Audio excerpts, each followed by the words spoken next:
Dans l'épisode 17, j'ai dit ça. Bon, j'avais prévu de raconter notre anecdote, mais la vidéo serait beaucoup trop longue. C'est pas grave, je la garde pour une prochaine fois. Je pense que c'est le grand moment de raconter cette fameuse anecdote. Et j'en ai ajouté 2 autres sur le thème de la médecine et de ma santé foireuse. Et oui, vous avez bien lu, on va parler de mes coups.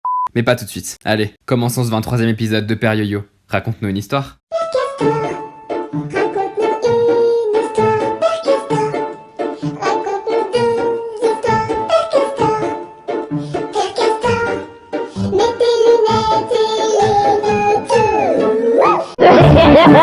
La première anecdote s'est passée quand j'avais 13 ans. Je l'ai déjà dit dans quelques vidéos, mais j'ai 2 frères et ils sont les 2 autistes. Alors quand mes parents ont appris ça, ils m'ont fait passer le test à moi aussi pour savoir si je l'étais. Et c'était lunaire. Bon après j'ai raté 2 heures de sport, donc je vais pas me plaindre. Le problème avec ce test, c'est qu'il en existe 2 différents. Un pour les enfants, mais genre vraiment jeunes, et un pour les adultes. À 13 ans, j'étais donc un peu au milieu des deux, et j'ai fait celui des enfants. J'ai joué à la dinette avec une Barbie et un Spider-Man.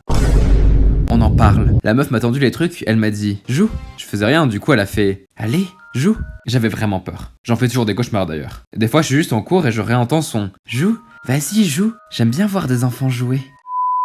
Bon, c'est pas le seul truc que j'ai fait. J'ai aussi dû raconter une histoire avec des aliens grenouilles qui gouvernaient le monde sur leur nénuphar. Pas de soucis, on sait pas si c'est un test pour l'autisme ou pour la vie dans un asile, mais pas de problème. Un autre moment, elle m'a dit « Mime un truc ». C'est tout, aucun thème, rien. J'avoue, j'ai paniqué. Je me suis mis à mimer un pêcheur. Perdona, pero estamos locos. Franchement, je sais pas pourquoi je me suis dit « Oh, un pêcheur c'est bien, j'ai envie de pêcher des dorades et d'en mettre dans un seau ». Et mon mime était vraiment rincé en plus. Enfin bon, il a permis à la dame de dire que j'étais pas autiste. J'ai très envie de savoir comment elle a su ça. Genre un autiste pêche mal détruite, son lancer de canne à pêche est plus précis. Il aime voir des enfants jouer avec un Spider-Man et une Barbie également.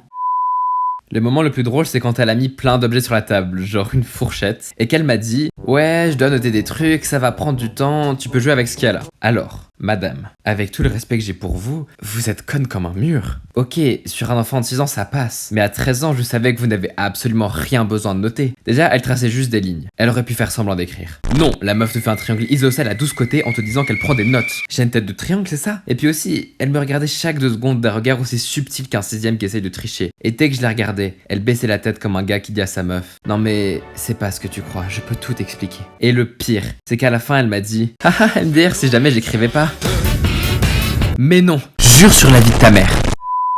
C'est la fin de cette première anecdote. J'aurais presque préféré être autiste pour me dire que j'avais pas fait ce test pour rien. De toute façon, que je sois autiste ou pas, j'ai dû vivre la 2e anecdote, donc ça aurait pas trop changé ma vie. Cette 2e anecdote s'est passée quand j'étais en 3e, et c'est celle-là que je voulais raconter la dernière fois. En gros, j'ai fait une thérapie pour aider mes problèmes de coordination. Alors c'est des troubles qui ne se soignent pas, mais cette thérapie était censée avoir des effets miracles pour améliorer notre quotidien. Quand ma mère m'a inscrit, elle parlait de ça comme si c'était un dieu. Vous allez rire, je vous préviens. Le concept était super simple, il fallait juste écouter de la musique classique.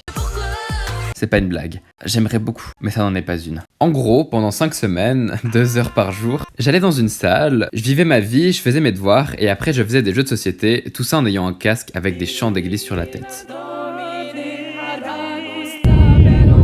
En vrai, cette thérapie est improbable, mais c'est pas 100% de l'arnaque. Genre la meuf était trop chou, et elle était vraiment impressionnante sur plusieurs points. Par exemple, je devais faire un test d'écoute assez régulièrement où je disais simplement si j'entendais plus fort à gauche ou à droite. C'est pas avec ça, elle a réussi à me dire « Alors je vois que tu as une moins bonne relation avec ton père. » C'est le seul exemple dont je me souviens. Mais elle avait dit plein de trucs vrais. Ça m'avait fait tellement peur. À quel moment elle a ce genre d'infos quand je lui dis que j'entends plus fort à gauche? Limite, elle peut connaître mes convictions politiques, mais c'est tout. Elle m'a aussi dit « Je vois que tu as eu un traumatisme entre tes 2 et 4 ans. » Franchement, je sais pas ce que c'est, et ça me terrifie. Elle sait plus de choses sur moi que moi-même. Ça me dépasse. Par contre, avec elle, il y a un truc sur lequel je dois revenir absolument. La cohérence cardiaque.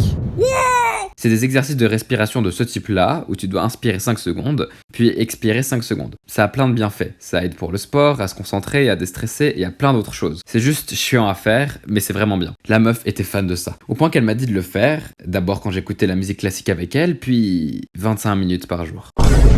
25 minutes à respirer comme un con. Par jour. Une fois je l'avais mal fait, et elle l'a vu. Elle m'a lâché un « T'as mal fait, je te fais recommencer ». J'ai cru que j'allais pleurer. Je pourrais parler pendant encore très longtemps de cette thérapie, mais je pense que vous voulez tous que je passe à la 3e anecdote. Je conclus donc en disant simplement que j'ai pas vu trop de différence en écoutant 12 000 heures de musique classique. Ma mère a dit que j'étais devenu un homme nouveau depuis... Je sais pas à quel point c'est vrai. Mais bref, maintenant, parlons de quoi. Pour éviter que je prenne 6 heures de plus à biper tous les... au montage, on va appeler ça des abricots. Pourquoi? Je sais pas. C'est vraiment pas le fruit qui ressemble le plus, mais du coup je trouve que c'est plus drôle. Préparez-vous, y a rien de choquant, mais cette anecdote va déraper et ça va arriver très vite. En gros, j'ai eu mal aux abricots plusieurs fois en peu de temps, et on m'avait toujours dit que c'était pas bon signe et qu'il fallait consulter rapidement si on avait ça, car ça pouvait être un cancer. J'adore rire. Bon, je vous rassure, c'était pas un cancer. J'avais vraiment pas envie d'aller chez le médecin, et ma mère est infirmière, alors je lui ai demandé de me toucher les abricots pour savoir si elle voyait quelque chose. Je vous laisse du temps pour avaler cette nouvelle. En attendant, je vous propose un diaporama des plus beaux abricots que j'ai vus de ma vie.